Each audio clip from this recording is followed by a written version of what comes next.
दही के बाद नौकरी पर बवाल, तमिल भाषा पर कैसा हंगामा, स्टालिन ने किसे लिख दी चिट्ठी। तमिलनाडु के दौरे पर जब प्रधानमंत्री नरेंद्र मोदी पहुंचे थे तो सीएम एमके स्टालिन और पीएम मोदी गर्मजोशी के साथ मिले थे। बल्कि चेन्नई हवाई अड्डे के नए टर्मिनल के उद्घाटन के मौके पर प्रधानमंत्री नरेंद्र मोदी कुछ समय के लिए स्टालिन का हाथ भी पकड़े नजर आए, जिसका वीडियो भी जमकर न सिर्फ वायरल हुआ बल्कि पीएम और सीएम का इस तरीके से मिलना राजनीतिक गलियारों में चर्चा का विषय भी बन गया। लेकिन पीएम नरेंद्र मोदी से गर्मजोशी से मुलाकात करने के एक दिन बाद ही तमिलनाडु के सीएम एमके स्टालिन ने हिंदी भाषा के बहाने एक बार फिर केंद्र सरकार पर हमला बोला है। बल्कि स्टालिन ने केंद्र सरकार पर तमिलनाडु की जनता पर हिंदी भाषा थोपने का आरोप लगाया है।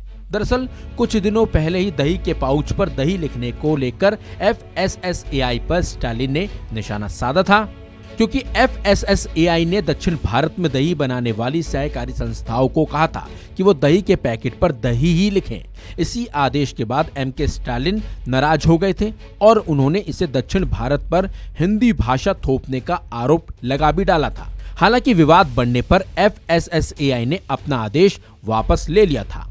तो वहीं अब तमिलनाडु में दही के बाद CRPF की भर्ती परीक्षा को लेकर विवाद खड़ा हो गया है और तमिल भाषा में पेपर नहीं कराने पर स्टालिन केंद्र सरकार से नाराज हो गए हैं। और तो और अर्धसैनिक बलों की भर्ती परीक्षा का माध्यम तमिल नहीं होने पर गृह मंत्री अमित शाह को सीएम स्टालिन ने पत्र भी लिख डाला है और इस पत्र के जरिए सीएम स्टालिन ने CRPF में भर्ती के लिए डिजिटली परीक्षा में तमिल को शामिल नहीं करने पर विरोध भी जताया है।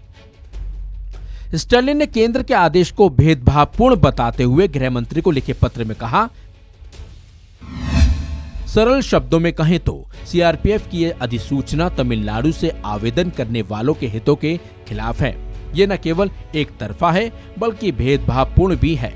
स्टालिन ने कहा है कि अभ्यर्थियों को सरकारी नौकरी लेने से रोकने जैसा होगा।